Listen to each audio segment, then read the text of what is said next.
Salut. Alors bon, donc que Dieu vous bénisse. Je suis en train de faire cette vidéo dans le but de pouvoir laisser un message sur ma page. Hier, j'étais très content parce que j'ai parlé d'un thème magnifique. Malheureusement, il n'y avait pas beaucoup de personnes. Il y avait quelques 15, combien? Je pense qu'il y avait 15, 17 personnes en ligne. Et donc aujourd'hui même, je ne pense même pas qu'il y aura quelqu'un en ligne parce que je suis en train de faire la vidéo vraiment à une heure très tardive. Il est 16h41 ici. Donc pour trouver l'heure qu'il fait en France, vous faites 16 plus 9. Vous allez voir l'heure qu'il fait en France. Donc les gens sont en train de ronfler. Voilà. Mais je sais que les gens vont regarder en rediffusion. Je vais parler ici du trésor du Seigneur. Hier, j'ai parlé d'un thème magnifique, exceptionnel. Le thème d'hier était magnifique, même si j'ai pris 19 minutes pour parler de ça. Mais j'ai parlé d'un thème magnifique hier, vendredi 19. Aujourd'hui, nous sommes toujours le 20 ici. Peut-être vous êtes le 21 là-bas. Sois béni, Jean le Mignon. Je vais parler ici du trésor du Seigneur. Alléluia. Le trésor du Seigneur. Le trésor du Seigneur. Écoutez, la crainte est un mot très puissant, très important. La crainte. Oui. La notion de crainte suscite une réponse quasiment dans la vie de tout le monde. Il y a plusieurs types de crainte. Beaucoup de personnes ont la crainte de vieillir. Voilà, il y a des personnes qui ne veulent pas vieillir. Quand ça vient comme ça, les personnes craignent la vieillesse. Les personnes craignent, elles sont en train de craindre la vieillesse. Il y a des personnes aussi qui ont la crainte des maladies, par exemple. La crainte, en tout cas, il y a plusieurs craintes. Mais cependant, il existe des craintes, une seule crainte qui n'est pas malsaine. Une seule crainte qui n'est pas mauvaise. Une seule crainte qui est sainte. Mais cette crainte qui est sainte et qui est saine ou sainte, c'est elle qui est le trésor du Seigneur. Et je vais vous parler ce soir de la crainte de l'Éternel. La crainte de l'Éternel est le trésor du Seigneur. Alléluia. C'est ce que Dieu a mis en nous pour nous sauver et pour nous débarrasser, alléluia, de ce qui traumatise l'autre. Vous savez pourquoi aujourd'hui l'église n'avance pas? Pourquoi aujourd'hui nous voyons beaucoup de personnes qui continuent dans la même chose d'hier? Parce que les personnes n'ont pas peur de Dieu. Elles n'ont pas la crainte de Dieu. En réalité, il y a une petite nuance entre la peur de Dieu et la crainte de Dieu. Dieu est notre Père. On ne peut pas avoir peur de notre Père. Mais on peut craindre notre Père. Parce que notre Père, par exemple, même de manière naturelle, si ton Père n'aime pas que tu rentres à 21h ou bien à 23h, et que tu sais que 23h te trouves dehors, mais tu as un peu peur. C'est ça la crainte. Tu crains ce que ton Père va te faire parce que forcément, il va te corriger.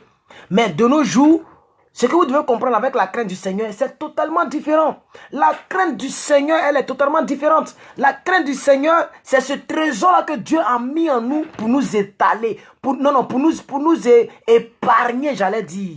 Alléluia, alléluia, de ce qui n'est pas bon, alléluia. Alléluia. Et la crainte du Seigneur peut nous ouvrir des portes de bénédiction. La crainte du Seigneur peut nous ouvrir des portes de succès dans notre vie. Cette crainte, c'est celle que nous devrons cultiver tous les jours dans notre vie en tant qu'enfants de Dieu. Et cette crainte, c'est la crainte du Seigneur. C'est elle qui est le trésor du Seigneur. Alléluia, gloire à Dieu. Alors, on va lire d'abord dans Ésaïe, dans l'Ancien Testament, Ésaïe 33, verset 6. La Bible dit, Ésaïe 33, verset 6, tes jours seront en sûreté, et la sagesse et l'intelligence sont une source de salut. Mais la crainte de l'Éternel, c'est là le trésor de Sion. Le trésor de Dieu se trouve dans la crainte de l'Éternel. Le là, c'est L-A, accent grave. N'est-ce pas? Ça veut dire un lieu. C'est là que se trouve le trésor du Seigneur. Dans la crainte de l'Éternel, on dit quoi? Mais la crainte de l'Éternel, c'est là le trésor de Sion. C'est là le trésor de Dieu pour les enfants de Dieu. Frères, sœurs, si tu fais un effort de craindre Dieu, de mettre en toi la crainte de l'Éternel, d'avoir la crainte de l'Éternel, de marcher selon la crainte de l'Éternel et de ne pas marcher selon ta propre intelligence, selon ta propre sagesse, de ne pas marcher comme un je m'en foutiste, tu verras les portes s'ouvrir dans ta vie. Dieu ne va pas t'oublier. Dieu n'a jamais abandonné ses serviteurs, ses servantes, ses enfants qui ont une vie de crainte. Rappelez-vous de Joseph. Je ne vais pas aller trop loin. Comme on est encore dans l'Ancien Testament, on va parler des personnes qui ont la crainte de Dieu et à cause de la crainte de Dieu, les portes sont ouvertes. Joseph de la prison. Joseph de la prison. Mais il est devenu premier ministre d'Égypte. Il est devenu surintendant d'Égypte. C'est-à-dire, après le gouverneur, c'était Joseph. Jusqu'à ses frères qui l'ont vendu, sont venus prendre du blé chez lui. Oh, alléluia, gloire à Dieu. Alléluia, gloire à Dieu. Donc, dans ce verset, clairement, il est indiqué que la crainte du Seigneur n'est pas quelque chose que l'on doit mépriser. C'est le trésor de Dieu qu'il a partagé dans le cœur de son peuple. Alléluia. Et c'est ce trésor-là qui nous permet de ne pas vivre comme les païens. Vous savez pourquoi le païen, il peut aller dans le boîte de nuit et prendre un selfie où il est avec une femme qui est dénudée? Parce qu'il n'a pas la crainte de l'Éternel, c'est tout. Voici la différence entre le païen et nous. Ici aux États-Unis, même aujourd'hui, on m'a appelé de manière à l'improviste, c'est-à-dire je ne savais pas. On me dit, il faut venir, il y a manque du personnel. J'étais là-bas, mais parce que les samedis, c'est grave. C'est pourquoi je n'aime pas sortir. Les filles là sont totalement, j'ai dit bien caleçon, excusez-moi pour le terme. Hein. Je n'ai pas dit une culotte, j'ai dit caleçon, K et puis son leçon. Cal et puis leçon. Elles sont en caleçon. C'est parce qu'elles n'ont pas la crainte du Seigneur. Sinon, une fille chrétienne, normalement, on ne doit même pas voir c'est-à-dire le commencement de tes seins. On ne doit même pas voir le commencement même de tes cuisses. C'est-à-dire même, mais aujourd'hui là c'est grave. Les sœurs en Christ, et je vois des servantes qui portent jean pour prêcher la parole. Et on nous dit, ce n'est rien. Le jean qui te dessine, il y a des pantalons qui ne dessinent pas. On va laisser ce côté-là. Et on va revenir. Mais c'est pour dire que la crainte du Seigneur est bannie dans nos communautés. Donc la différence entre un enfant né de Dieu et un enfant que Dieu a bipé, ou bien que Satan a bipé, un enfant qui est venu à l'église pour se promener, c'est au niveau de la crainte de Dieu. Alléluia. Quand tu es seul, qu'est-ce que tu fais? Dieu t'a permis d'avoir une chambre. Qu'est-ce que tu fais dans la chambre? Avec qui tu couches et tu découches, comme le disait le pasteur Marcelo. Avec qui tu couches et tu découches. Craignons le Seigneur. C'est la crainte de Dieu. Alléluia. Beaucoup de chrétiens semblent croire que la crainte du Seigneur, c'est quelque chose... c'est-à-dire c'est quelque chose qui vient, qui provient de l'Ancien Testament. Comme dans l'Ancien Testament, dans la Bible, on entend la crainte, la crainte, la crainte. Mais ça continue jusqu'à dans le Nouveau Testament. Même Jésus lui-même. Il dit, qui sont mes frères? Qui sont mes soeurs? Ceux qui sont mes frères et sœurs. Mais c'est ceux qui font ce que notre Dieu, notre Père Céleste là, nous demande de faire. Ce sont eux mes frères et mes sœurs. C'est-à-dire Jésus craignait le Dieu pour lequel il était venu travailler. Il dit, je suis venu pour les affaires de mon Dieu. Aujourd'hui, est-ce que tu peux dire à Madame Potiphar que je ne peux pas coucher avec toi? Ton Madame Potiphar, ça peut être la masturbation. Ton Madame Potiphar, ça peut être, je ne sais pas, les critiques. Ton Madame Potiphar, ça peut être le vol. Chrétien qui vole encore. J'ai vu même une vidéo où dans une église catholique, la dame attend de voler offrande. C'est-à-dire qu'on fait passer les paniers là. Donc, quand elle a pris le panier, le temps va prendre le panier pour faire passer ça à l'autre. Elle met sa main et puis elle fait ressortir l'argent. Des gens qui volent offrande. Ça, ils n'ont plus la crainte de Dieu. C'est vraiment un niveau élevé. Je ne sais pas comment je peux appeler ça. Je peux voler partout, mais je ne peux pas voler dans la maison de Dieu. Des gens qui volent Bible. Moi, on a vu des gens qui ont volé Bible. Des gens qui volent téléphone à l'église. Des gens qui n'ont pas la crainte du Seigneur. Alléluia, gloire à Dieu. On va venir un peu. On va revenir un peu. Mon Wi-Fi déconne. Mon Wi-Fi n'est pas truc. Mais vous pouvez lire Psaume 19, 19. Parce que là, j'ai fait les recherches, mais ça ne s'ouvre pas. Ma Bible là, elle est en haut là-bas. Comme j'aime méditer beaucoup avec la Bible anglaise qui est là. Mais bon, on va lire. Alléluia. La Bible dit, il n'y a qu'une seule fois où la crainte de l'Éternel cesse d'être nécessaire. Elle subsiste. Il n'y a pas une seule fois où la crainte de l'Éternel cesse d'être nécessaire. Dans Psaume 19, 19. Il n'y a pas une seule fois où la crainte du Seigneur de l'Éternel n'est nécessaire. La crainte du Seigneur subsiste toujours. Alléluia, gloire à Dieu. La Bible dit dans Proverbe 23, verset 17, peuple de Dieu. Que ton cœur ne s'enivre point, n'envie point les pécheurs. Que ton cœur n'envie point les pécheurs. Que ton cœur n'envie point les pécheurs. Mais que ce cœur-là est toujours la crainte du Seigneur. Eh Seigneur, merci. Depuis que je suis venu ici, je pouvais envoyer des filles ici. Aucun être féminin n'a mis mes pieds dans ma chambre. J'ai dit bien un être humain féminin. Parce que si je dis femme, on me dit, il dit fille. Un être humain féminin. Il n'y a pas quelqu'un qui a mis pied ici. Il n'y en a pas. Par contre, le propriétaire de la maison rentre dans ma chambre, mon ami camerounais rentre dans ma chambre, il y a mes amis mexicains qui rentrent, mais un être féminin. Tu ne peux pas rentrer, je suis célibataire, tu vas venir chercher quoi dans ma chambre?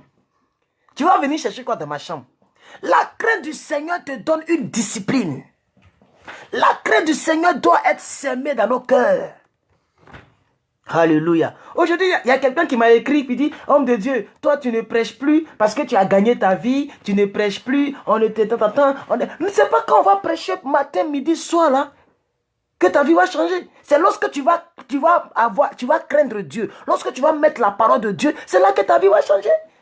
Ne vous y trompez pas. Un seul message peut changer toute ta vie entière.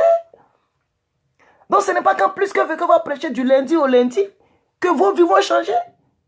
On vous prêche la parole du lundi au lundi, vous applaudissez. Aujourd'hui là, quand je suis là et puis je défile comme ça, je vois beaucoup de nouveaux prédicateurs. Dieu touche des gens prêchent de partout. Mais qu'est-ce que vous faites de la parole qu'on vous prêche? C'est ça aussi la vraie question. Qu'est-ce que vous faites de la parole de l'évangile qu'on vous donne? Hier, j'ai prêché, le monsieur n'a pas vu ça. Hein. Comme aujourd'hui, normalement, je prêche à 11 h et là, il est 16 h, il m'envoie un message pour me dire que moi, j'ai gagné ma vie, donc j'ai oublié Dieu. Oh, hier, j'ai prêché. Oh, tout le temps, je prêche dans mon groupe WhatsApp. Tout le temps, les gens m'appellent, je prie pour eux. Alléluia, gloire à Dieu. La crainte de l'Éternel est donc pour toute la journée et pour tout le temps et pour toute l'année. En d'autres termes, il n'y a pas un moment de votre vie et de ma vie où nous devrons craindre Dieu et un moment de notre vie et de ma vie où nous devons vivre comme nous voulons. C'est que nous ne sommes pas encore chrétiens.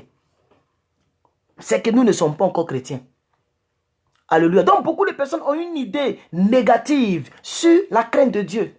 Ils ont une idée négative. Comme si ce n'est pas une obligation, la crainte de Dieu. C'est la nature du chrétien. C'est ce que nous devrions faire normalement.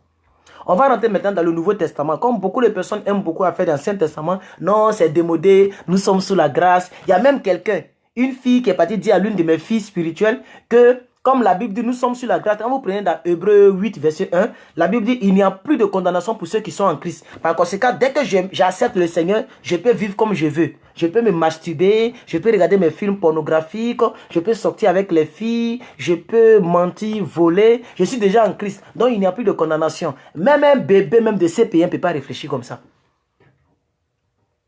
Je suis désolé. C'est trop facile. Si c'est comme ça, Jésus n'allait pas mourir. Alléluia, gloire à Dieu. 2 Timothée 1, verset 7.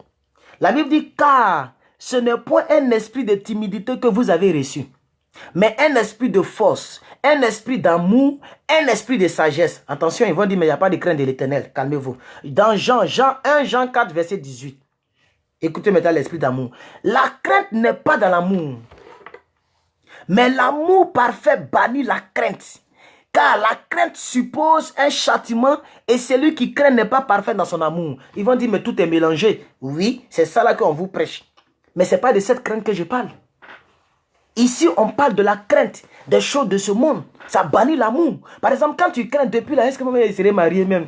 Est-ce que ça va bannir l'amour de Dieu en toi? Tu vas commencer à sauter les étapes pourvu que tu sois dans un mariage. Ça, c'est une autre crainte. Il fallait qu'on fasse maintenant la part des choses. Il faut que les choses soient bien expliquées dans leur contexte. Ici, l'apôtre Paul est en train de nous parler d'un autre type de crainte. Mais ce dont je vous parle, c'est la crainte de Dieu en tant qu'un trésor du Seigneur. La peur qui tourmente vient du diable. Une peur qui te tourmente vient du diable. Mais une peur qui te libère vient de Dieu. C'est pourquoi Jésus a dit, vous connaîtrez la vérité et la vérité vous affranchira. Et si la vérité vous a affranchi, vous serez réellement libre. Vous comprenez? C'est ça que vous devez comprendre. Donc le meilleur remède contre ce type de peur est la véritable crainte du Seigneur. C'est vrai que la crainte bannit l'amour de Dieu. C'est pas ça? La crainte, 1 Jean 4, verset 18. La crainte bannit l'amour de Dieu. Mais c'est de quel type de crainte on parle? On ne parle pas de crainte, de la crainte de Dieu. On parle des craintes des choses de ce monde qui vont bannir l'amour de Dieu dans ton cœur. C'est pourquoi hier j'ai parlé et j'ai dit, ne promenez pas les regards inquiets.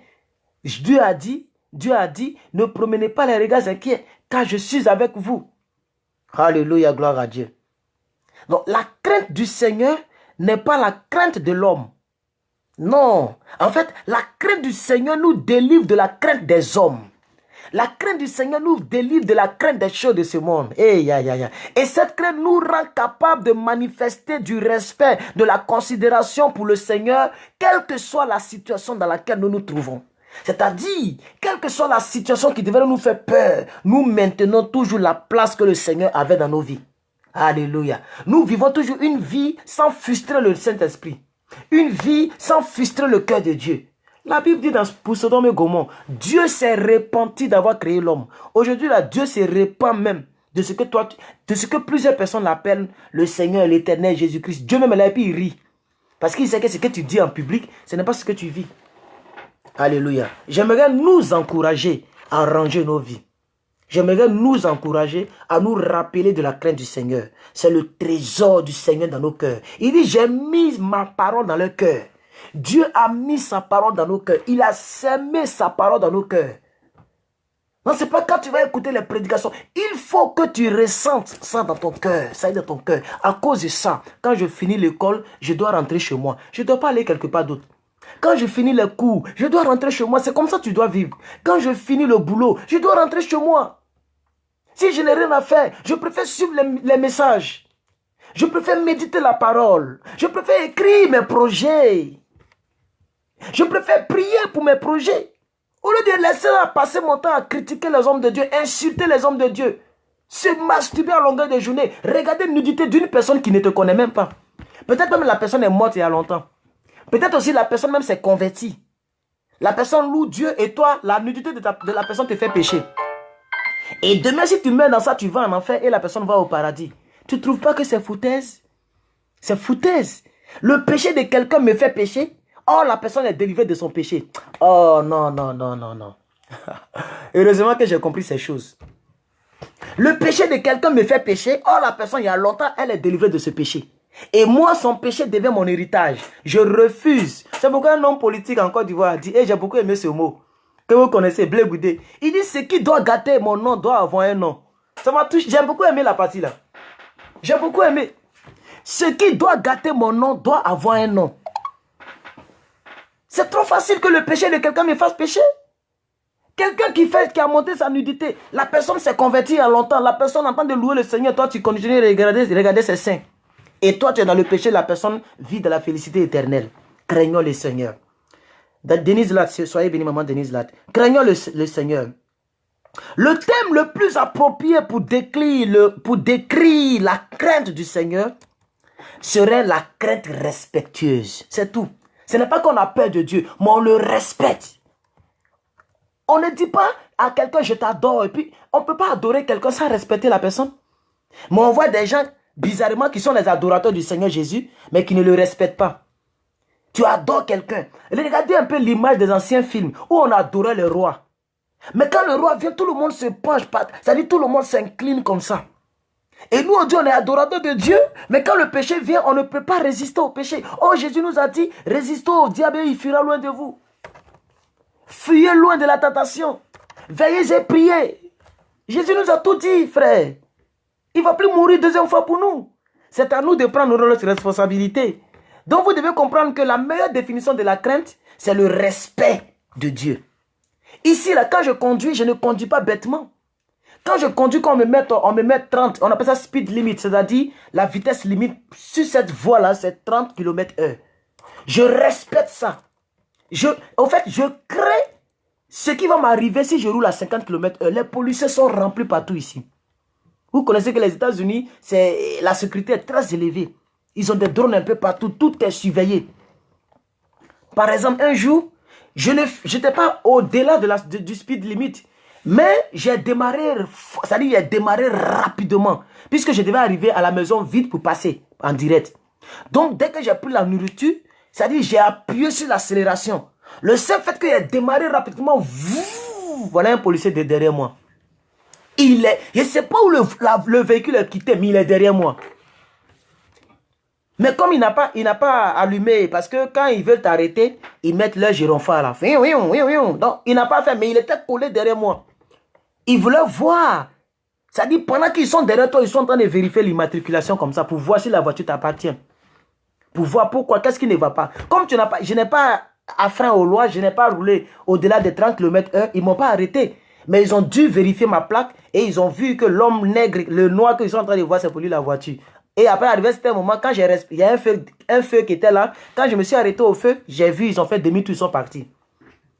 Vous voyez? Donc ça, c'est pas parce que ça ne veut pas dire que j'ai peur d'eux, mais je respecte leurs lois. Et tant que tu respectes leurs lois, ils ne vont jamais t'arrêter.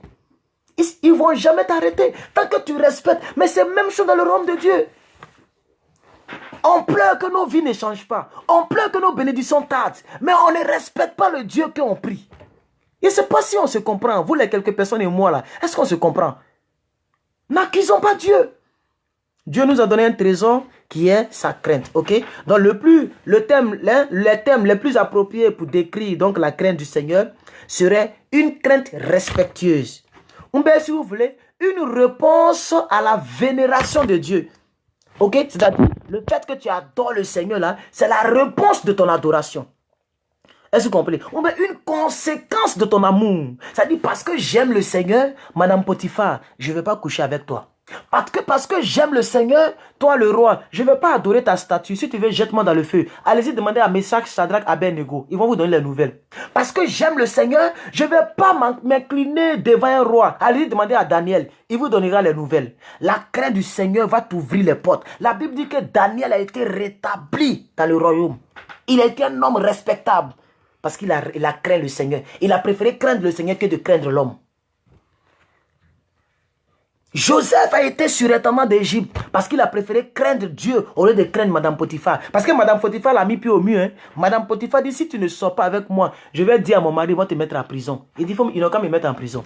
Il a préféré respecter Dieu. Il a préféré craindre le Seigneur. Voici le message que j'avais voulu prêcher. Mais malheureusement, je le prêche très tardivement où il est... Jean le Mignon, il est quelle heure en France là-bas? Où il est vraiment peut-être 3h ou 4h du matin. Donc tout le monde est en train de dormir. Mais Dieu merci qu'il y a quelques personnes en ligne. Esther Ndobo, restez bénis. Ok? Alléluia, gloire à Dieu. Alléluia, gloire à Dieu. C'est un respect profond. Un respect impressionné. Ok? Un respect, quand tu le fais, Dieu est impressionné. C'est pourquoi Dieu a dit, Dieu, il est 1h55 en France. Sois béni, Jean le Mignon. Dieu a dit quoi? Il a dit à Satan, il parlait à Satan, il dit, as-tu remarqué mon serviteur Job? As-tu remarqué mon serviteur Job? Il n'y a point d'homme comme lui sur la terre. Parce que Job était trop joli. Ou bien quoi? Parce que Job craignait le Seigneur. Regardez même le début du livre de Job. On dit, il était une fois un homme qui s'appelait Job. Il craignait Dieu, il se détournait du mal. C'est comme ça que la Bible le décrit. La Bible décrit Job par rapport à sa crainte, pas par rapport à ses biens d'abord. C'est parce qu'il craint le Seigneur que Dieu le bénissait en brebis, en bœuf et en bétail, tout ce que vous voulez. Donc quand la Bible décrit Job, la Bible ne parle pas des biens de Job. Parce que Dieu n'est pas impressionné par la voiture, c'est lui qui a donné l'intelligence à l'homme de les créer. Dieu est impressionné quand à cause de lui, ce que tu pouvais faire, tu dis je ne veux pas le faire, quel que soit ce qui va m'arriver, je ne suis pas prêt à le faire. Même si je dois mourir célibataire, je préfère mourir célibataire. Tant que je ne suis pas marié, je ne sors pas avec femme. Quand Dieu voit ça, il dit, ah, si c'est comme ça, je vais t'ouvrir les portes. Tu veux aller où? Aux États-Unis? Voilà, visa. C'est comme ça marche. Je parle en parabole, écoutez très bien ce que je dis. Quand Dieu voit ça, il dit, tous tes frères, tous tes aïeux qui t'ont critiqué aujourd'hui là, ils seront en bas de toi. Quand tu vas appeler, ils vont courir pour décrocher ton téléphone. C'est dans ça que je suis aujourd'hui. Donc, quelqu'un ne va pas se moquer de mon Dieu. Quelqu'un ne va pas se moquer de ma consécration. Quelqu'un ne va pas se moquer de mon adoration.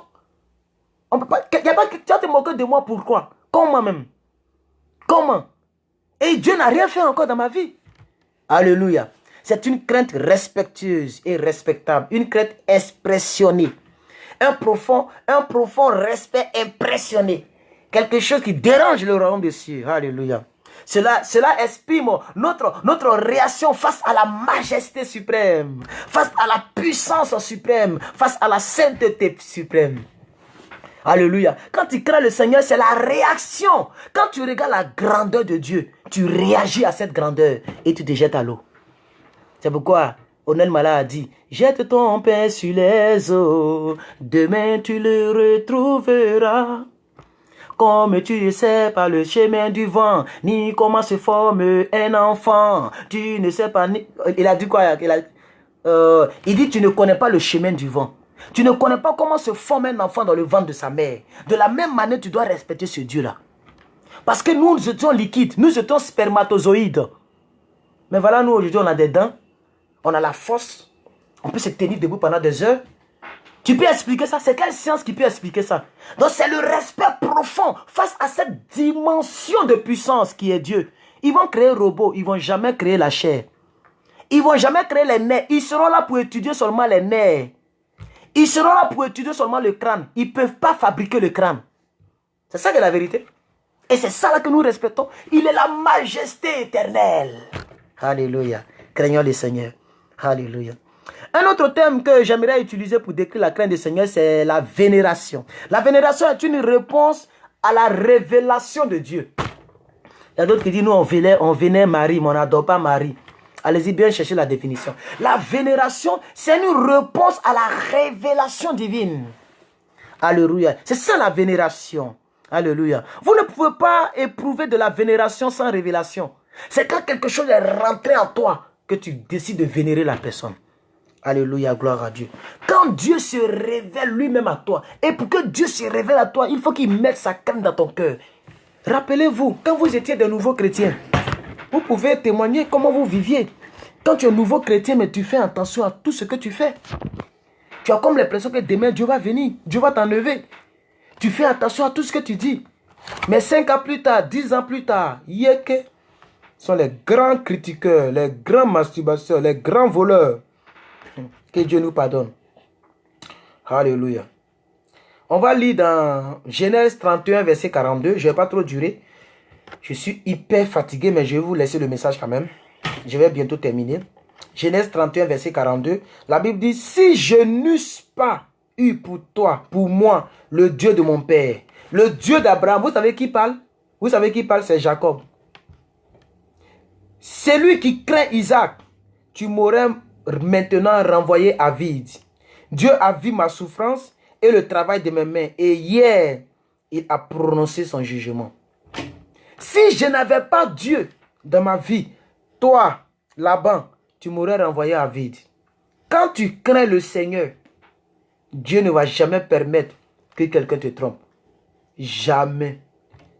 Dieu va utiliser la tromperie de la personne pour te rendre riche. Vous connaissez la tromperie de Laban? Jacob, pour ceux qui ne connaissent pas l'histoire, je vais vous expliquer un peu, juste un peu. Jacob, c'est celui qui a volé le droit d'aînesse, n'est-ce pas? Et donc Jacob, le nom Jacob signifie usurpateur, voleur. Et Jacob avait un nom vraiment de malédiction. Mais son père lui a dit, il faut aller chez Laban, ton oncle, et tu vas épouser sa fille. Et il est parti. Laban et Jacob, ils ont fait un contrat de 7 ans, si je ne me trompe pas. Il va veiller sur ses brebis pendant 7 ans. Et après les 7 ans, il va épouser sa fille. Parce qu'avant, on n'épousait pas une fille cadeau. Vous, les filles, vous vous donnez aux hommes cadeaux. Quelqu'un doit t'épouser, tu dois le prouver. Quelqu'un qui va se coucher sur toi là, il doit te démontrer qu'il te mérite. Vous avez compris, vous les filles là? C'est ça qui est la vérité. Vous ne pouvez pas prendre un garçon qui va mettre son poids physique sur toi et son poids financier sur toi, son poids de malédiction sur toi, son poids de vie mondaine sur toi, et toi tu vas supporter tout le poids. Parce que dans la maison, c'est la femme qui supporte. Dans la maison, c'est pourquoi la Bible dit, une femme sage bâtit sa maison. Ils n'ont jamais... Dans l'affaire des maisons, c'est la femme qui est devant. La Bible n'a jamais parlé de l'homme. Tout ce que la Bible dit, l'homme est le chef de la maison. L'homme est là pour décider, mais c'est la femme qui construit la maison. Vous comprenez? Donc avant, ça c'est un autre message que peut-être un juge peut prêcher. Avant qu'une femme épouse un homme, l'homme doit subir des épreuves. Et l'épreuve, le contrat entre le père de Rachel et donc Jacob, c'était de veiller sur ses brebis pendant 7 ans. Après 7 ans, il a donné Léa. Jacob l'a trompé. Ils ont renouvelé le contrat. Jacob voulait le tromper encore, mais Dieu n'a pas voulu. Vous savez ce que Jacob a fait? Pour le tromper, Jacob dit bon, parce qu'à ce temps, les brebis de Jacob là n'accouchaient pas avec des taches. C'est-à-dire s'il est blanc, il est tout blanc. S'il est bleu, il est tout bleu. Vous comprenez? Donc Jacob là-bas dit bon, ce qu'on va faire, quand ils vont accoucher, tous ceux qui seront tachetés seront les tiens. Et ceux qui ne sont pas tachetés seront les miens. C'est mal connaître le Dieu d'Abraham. C'est mal connaître le Dieu de Jacob. C'est pourquoi on dit jusqu'à aujourd'hui, le Dieu d'Abraham, d'Isaac et de Jacob. Voici d'où ça vient. Il n'abandonne pas ses enfants. Vous savez ce que Dieu a donné à Jacob comme sagesse?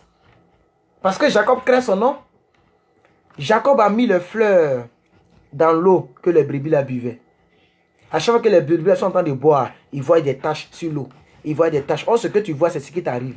Ce que tu vois, c'est ce que tu as. Les brebis ont commencé à accoucher les bêtes tachetées. Et Jacob est devenu très, très, très puissant à ce temps. C'est pourquoi Jacob dit ici, Dieu a vu ma souffrance et le travail de mes mains. Et hier, il a prononcé son jugement. Tous ceux qui te veulent du mal, il ne faut pas rendre le mal par le mal. Préfère la crainte du Seigneur.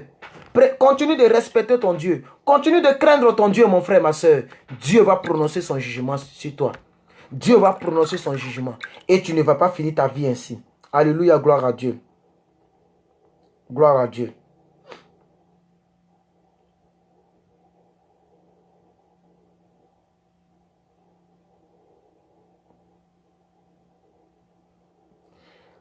Psaume 34, verset 12 à 13. La Bible dit, venez mes fils, écoutez-moi. Je vous enseignerai la crainte de l'Éternel. Quel est l'homme qui aime la vie, qui désire la prolonger pour jouir du bonheur? Ça veut dire, l'homme qui veut jouir du bonheur, l'homme qui aime sa vie, c'est celui qui a la crainte du Seigneur. L'homme qui veut vivre dans le bonheur, l'homme qui veut jouir du bonheur, l'homme qui veut prolonger sa vie, c'est celui qui vit dans la crainte du Seigneur. C'est avec ce verset-là que je vais vous laisser et vous souhaiter une très bonne journée. Ou bien voilà, chez vous il est déjà peut-être dimanche, ici il est encore samedi. En tout cas, bon dimanche à vous, bon dimanche chez vous. Je pense que le message est passé, je pense que l'essentiel que je voulais dire c'est passé. Demain on va se prendre à une heure de grande écoute où tout le monde sera éveillé et on va prêcher sur un autre thème. En tout cas, n'oubliez pas, la crainte du Seigneur, c'est le trésor de Dieu dans nos cœurs. Craignons le Seigneur et vous verrez que Dieu ne va jamais nous abandonner. Que Dieu vous bénisse et à la prochaine pour une nouvelle vidéo. C'était moi, votre serviteur Herman, plus que vainqueur. Voilà, et j'ai été très heureux d'enregistrer cette vidéo en direct. Et je sais que demain, on parlera encore d'un autre thème. Que Dieu vous bénisse, portez-vous bien. Lisez à la maison Proverbe 1, verset 25 à 29. Méditez avec ça. Méditez aussi Proverbe 1, verset 7. Méditez aussi Proverbe 3, verset 7. Que Dieu vous bénisse. Bye bye.